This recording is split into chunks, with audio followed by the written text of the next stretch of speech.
दोस्तों, आपके मुताबिक इस दुनिया में सांप की कितनी प्रजाति होंगी? 5 या 10 या 20? लेकिन ये बात आपको शायद हैरान कर दे कि इस दुनिया में करीब 5686 तरह के सांपों की प्रजातियां पाई जाती हैं। लेकिन क्या आपने कभी ये सोचा है कि आखिर सांप अपनी केचुली क्यों छोड़ते हैं? और क्या आपको पता है कि आखिर सांप चंदन के पेड़ों से ही क्यों लिपटे रहते हैं? आज की इस वीडियो में हम आपको सांपों के बारे में कुछ ऐसी बातें बताएंगे जिसे सुनकर आपको बहुत हैरानी होगी। लेकिन उससे पहले अगर आप इस चैनल पर नए हैं तो इसे सब्सक्राइब करना ना भूलें। तो चलिए वीडियो को शुरू करते हैं।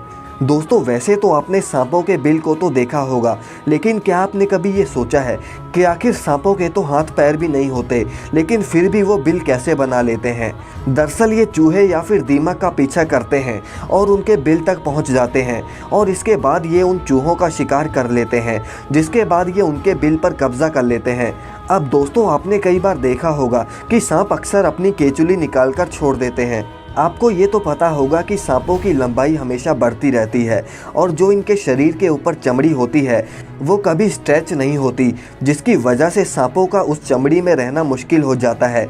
वो ज़्यादा मूवमेंट भी नहीं कर पाते और इसीलिए वो अपने शरीर से पुरानी चमड़ी को निकाल देते हैं और बाद में नई चमड़ी ग्रो होने लगती है। दोस्तों, आपने अक्सर सुना होगा कि सांप चंदन के पेड़ों पर रहते हैं और ये बात सच है। और अगर आप चंदन के पेड़ों पर गौर करेंगे तो आपको उस पर लिपटे हुए सांप तो मिल ही जाएंगे। लेकिन दोस्तों, क्या आपने कभी ये सोचा है कि आखिर ये सांप चंदन के पेड़ों से ही क्यों लिपटे रहते हैं, जबकि दुनिया में तो और भी बहुत सारे पेड़ हैं? वैसे कई लोगों का ये मानना है कि इन्हें चंदन की खुशबू बहुत पसंद होती है और इसीलिए वो इन पेड़ों पर रहते हैं, लेकिन ऐसा बिल्कुल भी नहीं है। सांप बहुत ही कोल्ड ब्लडेड होते हैं और इसीलिए उन्हें ठंडी जगह पर रहना बहुत पसंद होता है और चंदन के पेड़ का अस्तित्व बहुत ठंडा होता है। और यही वजह है कि चंदन के पेड़ों को हमेशा ऊपर से ही काटा जाता है, क्योंकि सांप चंदन के पेड़ों के ऊपर नहीं बल्कि नीचे की तरफ ही रहते हैं, जिससे अगर जो पेड़ों को नीचे से काटेगा उसे भी अपनी जान का खतरा होता है। दोस्तों, इस दुनिया में एक बूम स्लैंग नाम का सांप भी पाया जाता है और इसकी ये खासियत है कि अगर ये किसी को गलती से काट ले तो उसकी बॉडी के हर होल में से खून निकलने लगता है और एक्सटर्नल इंटरनल ब्लीडिंग की वजह से उसकी मौत हो जाती है। अब दोस्तों, आइए जानते हैं कि आखिर सांप रात को भी कैसे अपने शिकार को दबोच लेते हैं।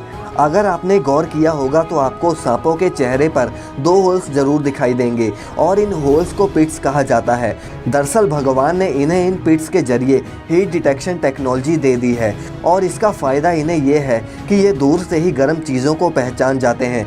अब जैसे कि मान लो कि कोई भी चूहा अपने बिल में जाकर छिपा है तो ये सांप अपनी इस खासियत की वजह से उसकी हीट को डिटेक्ट कर लेते हैं और उन्हें जाकर पकड़ लेते हैं। दोस्तों, आप में से कई लोगों को ये भी नहीं पता होगा कि सांप सुन सकते हैं या नहीं। सांपों के तो कान भी नहीं होते और इसीलिए ये नहीं सुन सकते, लेकिन इनकी बॉडी में एक खास तरह की हड्डी होती है जिसे क्वाड्रेट बोन कहा जाता है और ये हड्डी उनके जबड़ों में होती है और जब भी कोई आवाज़ आती है तो उनके जबड़ों की ये हड्डी साउंड के वाइब्रेशन को सेंस कर लेती है और इसी वाइब्रेशन की वजह से सांपों को ये पता चल जाता है कि सांप के आसपास कोई है या नहीं। वो अपनी इस हड्डी और अपने पीठ से कैलकुलेशन करके पता कर लेते हैं कि सामने शिकार है या फिर शिकारी। दोस्तों, इस दुनिया में एक ब्लैक मांबा नाम का सांप भी रहता है और यही है दुनिया का सबसे जहरीला सांप और इस सांप के जहर की एक बूंद ही 20 हाथियों को मार सकती है। ये सांप अगर किसी इंसान को काट ले तो सिर्फ 20 मिनट में ही उस आदमी की मौत पक्की है। इस सांप का मोर्टेलिटी रेट 100% है, यानी कि अगर ये सांप किसी को काट ले तो वो डेफिनेटली मरेगा ही मरेगा। दोस्तों, ये सांप दुनिया के सबसे जहरीले सांप के साथ साथ दुनिया का सबसे तेज़ सांप भी है, जो कि 20 किलोमीटर पर आवर की रफ्तार से भागता है और ये किसी भी इंसान को बड़े आराम से पकड़ सकता है। वैसे दोस्तों, भारत में सबसे जहरीला सांप कौन सा है, हमें कमेंट में ज़रूर बताएं। और अगर आपने अभी तक इस वीडियो को लाइक नहीं किया तो इसे लाइक ज़रूर कर दें और इस चैनल को सब्सक्राइब करना ना भूलें।